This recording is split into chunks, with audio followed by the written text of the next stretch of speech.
Bienvenue dans Focus Sahel, en direct de Washington sur VOA Afrique, avec Eric Manirakiza. Bonsoir à toutes et à tous et bienvenue dans Focus Sahel qui vous offre une perspective unique sur la région. Et chaque semaine, nous explorons les nombreuses facettes de la vie au Sahel. Et en cette journée internationale des réfugiés, il est essentiel de se pencher sur la situation alarmante qui prévaut au Sahel. La pression des réfugiés soudanais accentue la crise humanitaire dans les pays voisins déjà fragilisés. Des milliers de femmes et d'enfants déplacés vivent dans des conditions précaires dans la région de Mopti au Mali. Nous irons dans le village de Tchine au Burkina Faso à la rencontre d'une femme déplacée qui trouve une nouvelle vie dans l'orpaillage et la restauration. Le Mali demande le retrait de la mission de l'ONU dans le pays à la veille de son référendum constitutionnel. C'est notre fait marquant de la semaine. Vous pouvez également nous suivre en direct sur Facebook et sur YouTube. Je suis ravi que vous vous joigniez à nous dans ce voyage de découverte et de dialogue.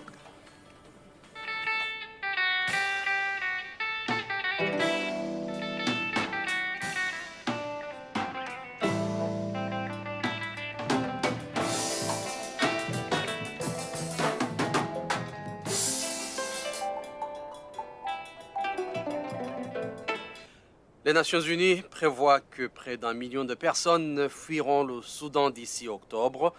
La plupart d'entre elles se réfugiant dans des pays voisins tels que la République centrafricaine, le Tchad, l'Égypte, l'Éthiopie ou le Sud-Soudan. Cependant, la plupart de ces pays sont confrontés à leurs propres problèmes avec des personnes déplacées par les conflits qui font face à l'insécurité alimentaire et à l'instabilité. Henry Wilkins s'est rendu à Borota, au Tchad. Dans ce reportage, il y rend compte des défis auxquels seront confrontés les réfugiés soudanais dans leur communauté d'accueil. Le récit avec Michel Claire-Joseph. Saïd Adam Mohamed, 16 ans, raconte qu'un matin de mai, il a enfourché son vélo et s'est dirigé vers ce terrain en périphérie de Borota, une ville tchadienne située à environ 5 km de la frontière soudanaise. Il a vu arriver des milliers de réfugiés soudanais. Les gens se sont enfuis et sont venus ici, mais il n'y a ni nourriture, ni eau potable, pas de nourriture décente, pas de vêtements. Quelques 425 000 réfugiés soudanais ont fui vers les pays voisins en raison de la guerre civile qui sévit chez eux. Mais nombre de ces pays d'accueil sont eux-mêmes confrontés à des conflits internes et ont du mal à nourrir leur population en raison de l'augmentation vertigineuse des prix, des denrées alimentaires et de l'inflation. Le maire de Borota, Toko Bahat, affirme que la communauté a fait tout ce qu'elle pouvait pour accueillir les réfugiés. À Borota, les habitants proviennent de divers endroits tels que Konga et Porto. Ils se connaissent tous. Ils sont comme des frères et sœurs puisqu'ils viennent des mêmes familles ou tribus. Il n'y a donc aucun problème à vivre ensemble. De même au Soudan du Sud, bon nombre de ceux qui fuient le Soudan sont des rapatriés sud-soudanais. Cependant, les 2/3 de la population du Soudan du Sud sont déjà confrontés à l'insécurité alimentaire et à l'instabilité, notamment à Renk, où de nombreux réfugiés sont arrivés. La différence entre le Sud-Soudan, le Tchad ou l'Égypte, c'est que la majorité des personnes qui traversent la frontière sont des rapatriés. Les communautés sont plutôt accueillantes et bien sûr, nous espérons que cela va continuer. La pression que cela exerce sur les marchés et sur la réponse humanitaire sera certainement difficile à gérer pour les agences humanitaires et le gouvernement. Ces dernières semaines, la plupart des réfugiés soudanais, soit plus de 170 000 personnes, ont fui vers l'Égypte. La monnaie égyptienne a été dévaluée de 50% par rapport au dollar au cours de l'année écoulée, tandis que les prix des denrées alimentaires ont augmenté de 60%. La République centrafricaine, où environ 14 000 réfugiés sont arrivés, est plongée dans une guerre civile depuis plus de 10 ans et la situation sécuritaire y est désastreuse. L'Éthiopie, où des milliers de réfugiés ont fui, se remet d'une guerre civile qui s'est achevée en novembre. L'Érythrée a été accusée de refouler les réfugiés qui tentent de fuir les combats au Soudan. Lors d'une visite en Égypte fin mai, le haut-commissaire des Nations Unies pour les réfugiés a félicité l'Égypte pour son aide aux réfugiés soudanais, mobiliser davantage de ressources pour les aider à maintenir cette générosité. Voilà, c'était le reportage de Henry Wilkins et le récit de Michel Claire Joseph. Malheureusement, nous ne parvenons pas de joindre notre collègue de la radio partenaire en N'Djamena, Liberté FM, pour nous éclairer davantage. Mais je suis en ligne avec notre guest, c'est notre invité, Alpha Seydiba, qui est porte-parole du HCR pour l'Afrique de l'Ouest et du Centre. Alpha Seydiba, bonsoir. Bonsoir. Le Sahel, traversé par des conflits, des déplacements massifs de population et une insécurité croissante, est confronté à des défis humanitaires majeurs. Et pour mieux comprendre donc cette réalité complexe, nous avons voulu nous entretenir avec vous. Nous sommes ravis de vous recevoir dans Focus Sahel. Un mot d'abord sur cette situation au Tchad. Le Tchad donc qui reçoit cet afflux important de réfugiés soudanais. Vous collaborez avec ce pays. Effectivement, je pense que le reportage a été très éloquent sur la situation des personnes qui ont été malheureusement obligées de les conflits au Tchad. C'est qu'elle a bien décrit une situation très alarmante où les gens arrivent dans des conditions précaires. En peu de temps, en 3 mois, je pense qu'on a dépassé les 100 arrivés à la frontière est entre le Tchad et le Soudan. La plupart fuient importent peu. La plupart, c'est des femmes et des enfants qui arrivent au début. Ils étaient en plein air, parce qu'ils manquent de tout. Mais le HCR, qui est un peu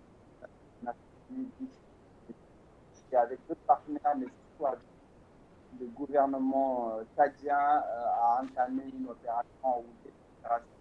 D'abord de sécurisation, d'accueil et un moment de relocalisation pour les éloigner de la frontière dans des lieux plus sûrs pour pouvoir apporter une aide beaucoup plus appropriée. Donc, c'est déplorable, très, très compliqué, surtout dans un contexte où le Tchad lui-même a créé déjà avant cette crise plus de 400 000. Là, le Tchad qui lui-même fait face aux défis de sociale, économique, comme vous le savez, qui fait face à beaucoup de difficultés et qui a fait preuve d'une générosité incroyable en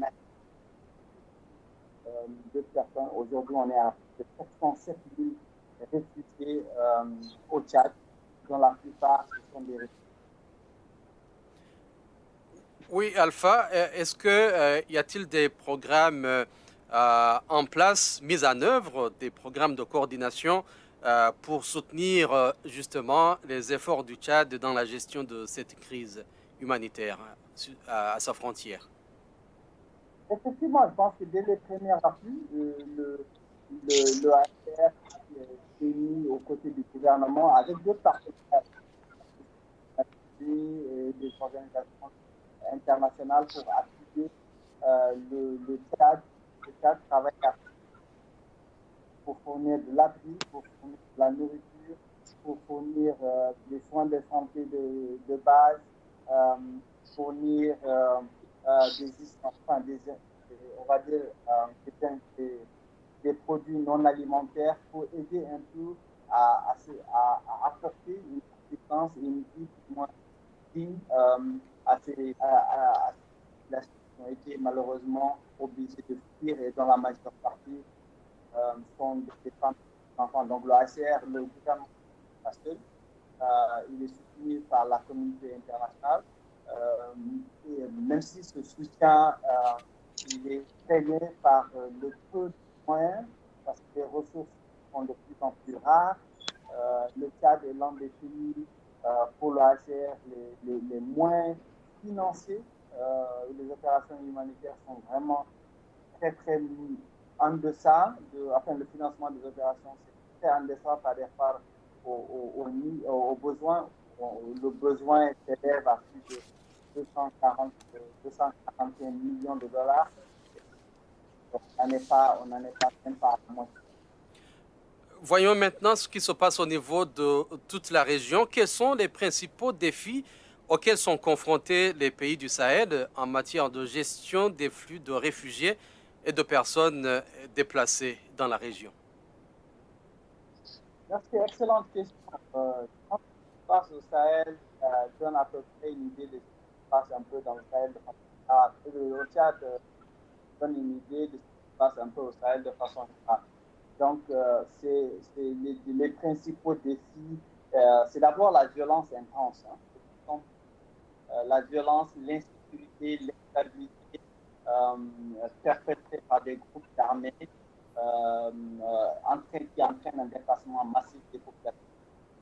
Et dans cela, vous avez aussi des atteintes aux droits civils, des atteintes aux droits humains. À cela s'ajoutent les capacités nationales qui sont déplacées. Pour le cas du Tchad, c'est aussi pour le cas de pays comme le Niger, comme la Mauritanie, comme le Burkina Faso. Voilà, donc les capacités nationales qui sont déplacées, des ressources qui sont limitées, qui ont besoin de plus d'aide.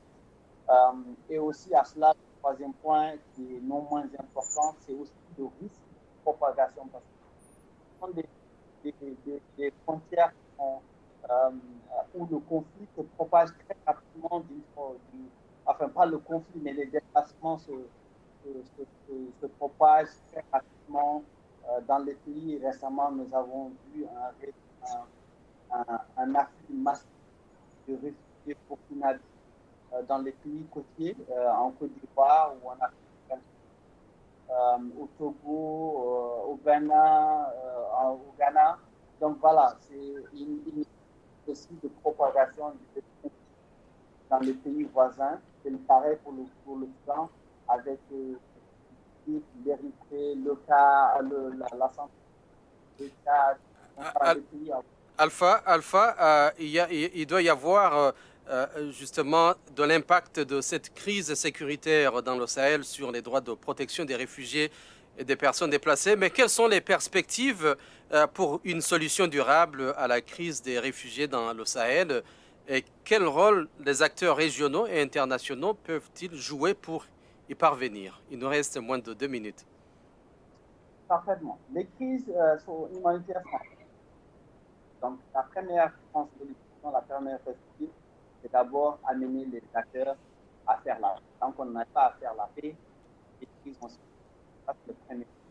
Donc, il peut aussi amener à un renforcement de la sécurité. Ne soit pas obligé de. Le point, c'est l'investissement dans le développement économique pour améliorer la vie et réduire les causes profondes. Comme troisième point, c'est aussi un investissement conséquent des acteurs pour que ces gens, par exemple, le Tchad où les gens sont réfugiés depuis 20 ans, ne comptent pas revenir au Soudan, qu'on leur offre des opportunités de pouvoir reprendre leur vie, pouvoir recommencer des opportunités économiques en investissant davantage sur les bases, en investissant sur des qui favorisent l'inclusion et l'intégration pour qu'ils puissent et qui leur donnent les moyens de pouvoir s'intégrer durablement au travers des efforts et de développement. Merci beaucoup Alpha Bari. Alpha Seydiba, plutôt, vous êtes porte-parole du HCR pour l'Afrique de l'Ouest et du Centre. Merci beaucoup pour votre expertise.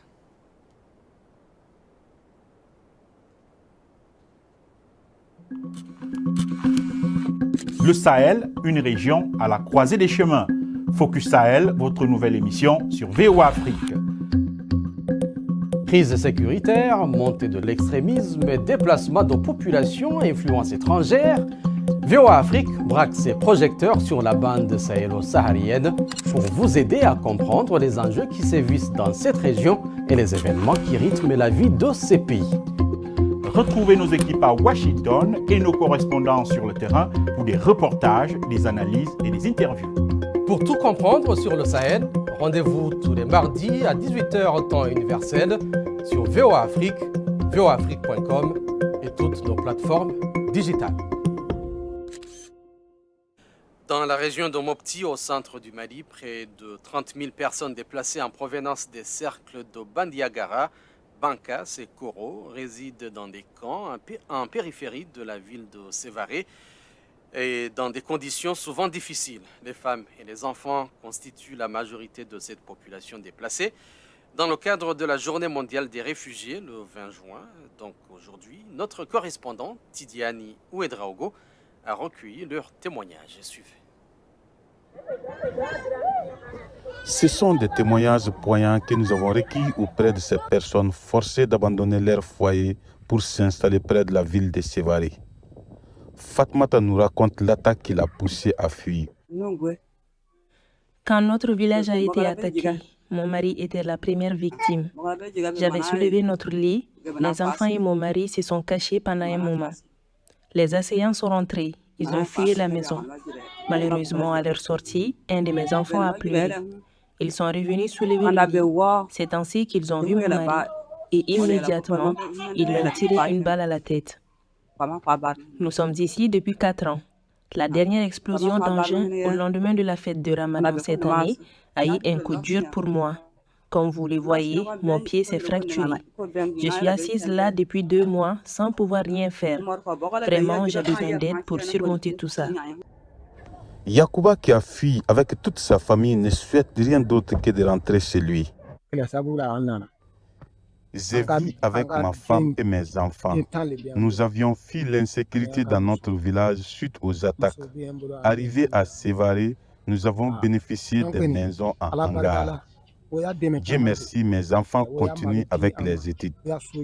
J'ai fait l'apprenti maçon pour gagner 2000 ou 2500 par jour pour assurer les petits besoins de la famille. Les humanitaires nous donnent à manger aussi. Mais mon plus grand souhait aujourd'hui, c'est de pouvoir rentrer chez moi avec ma famille. Quant à Madina, elle est à Sévaré depuis 4 ans. Elle regrette les promesses d'aide qui ne viennent jamais.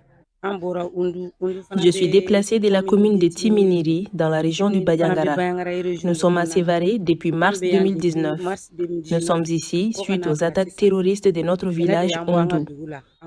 Je remercie le bon Dieu. Depuis notre arrivée, nous avions eu beaucoup d'aide et ça continue. Il faut aussi reconnaître que des gens viennent souvent dans le site, nous prennent en photo et avec des promesses sans suite. Je demande aux autorités de prendre leurs responsabilités sur ce phénomène, car c'est vraiment déplorable. En réalité, mon plus grand souhait est le retour de la paix pour que les déplacés puissent retourner chez eux. Tidiane Ouedraogo, VOA Afrique Koro. Les Maliens ont voté dimanche par référendum sur un projet de nouvelle constitution, mais la menace djihadiste et les désaccords politiques ont empêché la tenue dans de nombreuses localités du nord et du centre.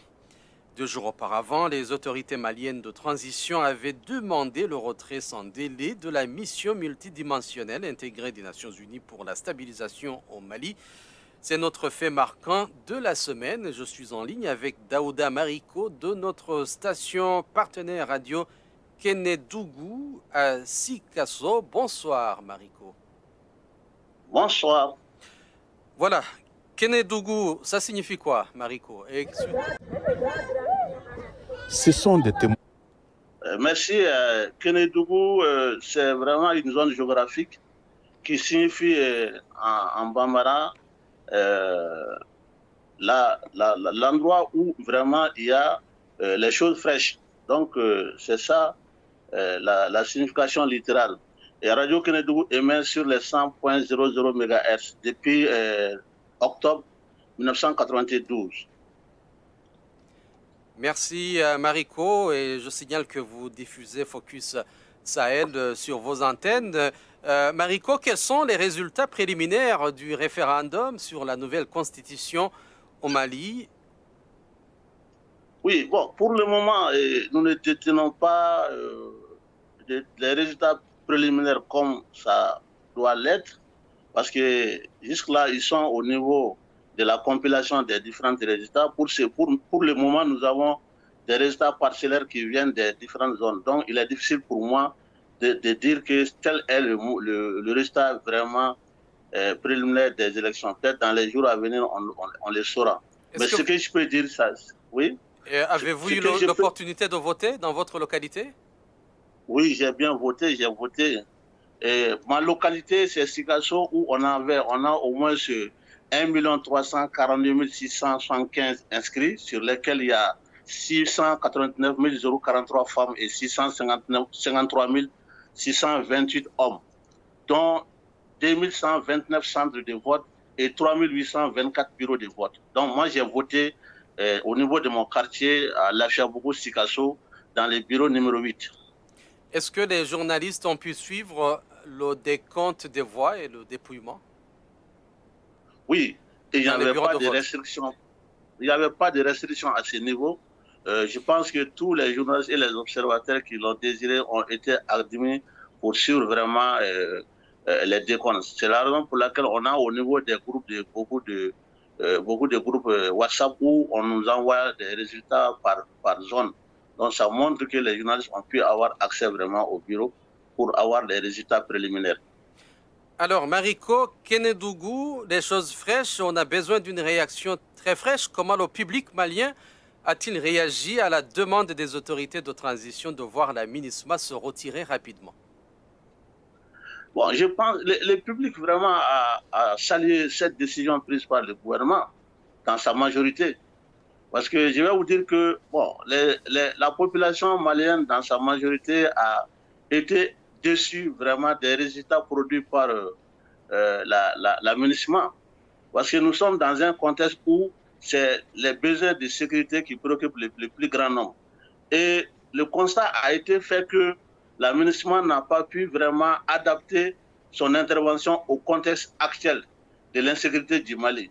C'est vrai que dans son intervention, il y a eu des actions de développement, les projets à impact rapide et autres, la réhabilitation des infrastructures, tout ça c'est bien, mais le socle du développement, c'est la sécurité. Vous avez vu par rapport à la journée du 20 concernant les réfugiés, les gens ont un besoin vraiment de sécurité pour pouvoir retourner chez eux. Et le Mali vit une situation atypique en matière d'insécurité. C'est vraiment une guerre asymétrique où les données doivent s'adapter au contexte du pays. Mais ce qui n'a pas été fait, c'est qu'on n'a pas permis à la MINUSMA d'évoluer en fonction des attentes vraiment des populations pour que la sécurité soit. Et là, nous vivons dans ce contexte d'insécurité. Donc, au bout de 10 ans, les gens ont constaté qu'il y a une crise de confiance entre vraiment la mission et vraiment la population. Parce qu'il y a eu des interprétations. Les gens n'ont pas compris, vous êtes là pour vraiment nous apporter la sécurité, pour appuyer les femmes, pour que la sécurité soit là. Mais le résultat n'est pas là. Donc, c'est ce qui a fait que... Mariko, oui? Donc vous donnez des arguments avancés en faveur à ce retrait, mais il doit y avoir des arguments en opposition à ce retrait. Et quelles sont les conséquences potentielles pour la situation sécuritaire dans le pays? Bon, les conséquences, c'est qu'au niveau des zones où il y a d'abord la MINUSMA, il y avait des jeunes qui avaient eu du boulot. Donc, la première conséquence, c'est que les gens vont perdre leur boulot. Ça peut vraiment amener des situations désastreuses pour le pays parce que ces jeunes qui vont perdre leur boulot peuvent être facilement enrôlés pour d'autres destinations. Donc, ça, c'est une conséquence. Aussi, il y avait des questions d'assistance à ces populations du Nord. Donc, tout ça, ça va un peu disparaître. Mais il s'agit pour le gouvernement peut-être de prendre le relais pour pouvoir vraiment minimiser les conséquences de ces retraits-là. Sinon, bon, sur le plan, ce que les populations voient dans leur majorité, c'est vraiment la question sécuritaire. Sinon, la MINUSMA a beaucoup d'autres activités à mener qui au bénéfice des populations. Donc, avec les retraits, les conséquences seront là, à ce niveau-là. Mais il s'agit pour le gouvernement vraiment de tout mettre en œuvre vraiment pour prendre le relais, pour que les désastres vraiment perçus ne se produisent pas. Pour assurer cette sécurité économique, merci Mariko Daouda pour vos clarifications. Je rappelle que vous êtes directeur de notre station partenaire Radio Kénédougou à Sikasso, au Mali. C'est moi qui vous remercie.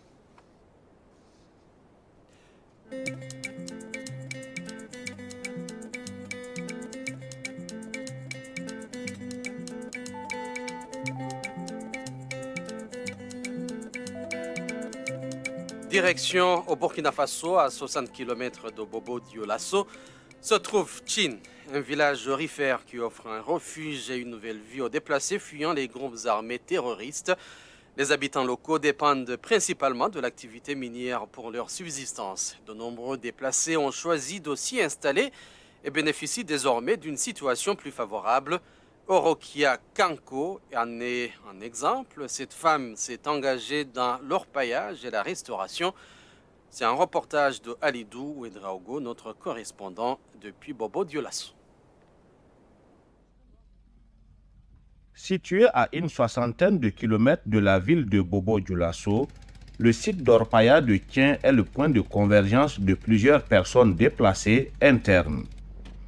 C'est le cas de Orokia Kanko. Elle a quitté Dédougou à plus de 100 km de Bobo-Dioulasso quand les combats faisaient rage. Ici, elle est restauratrice et en même temps orpailleuse. Quand les conditions sont favorables, je fais de l'orpaillage pour mes besoins en vêtements, chaussures et autres.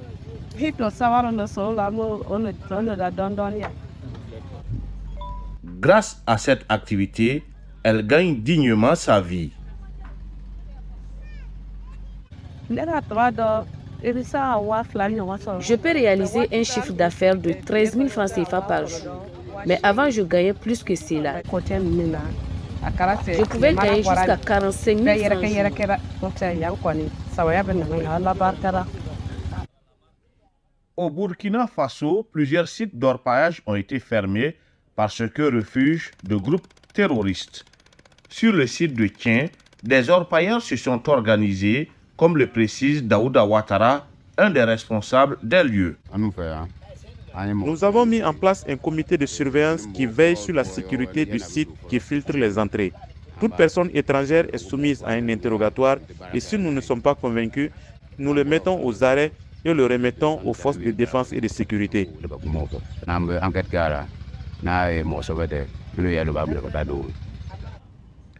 C'est la croix et la bannière pour les déplacés qui arrivent pour la première fois sur le site d'orpaillage de Tien. Alidou Ouedraogo, de retour de Tien pour VOA Afrique. C'est la fin de cette édition de Focus Sahel. Je tiens à exprimer ma plus sincère gratitude à notre public qui nous a accompagnés dans ce voyage au Sahel. Merci également à nos invités qui ont partagé avec nous leur expertise et leur point de vue.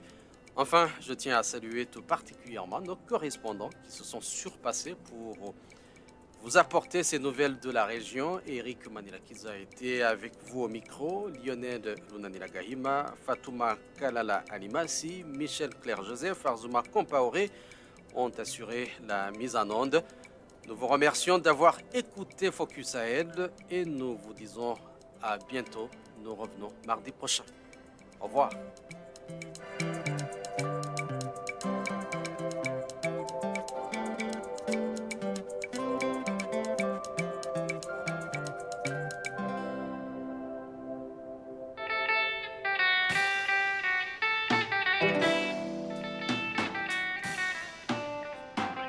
C'était Focus Sahel. Merci de nous avoir accompagnés dans ce voyage à travers l'une des régions les plus complexes de la planète.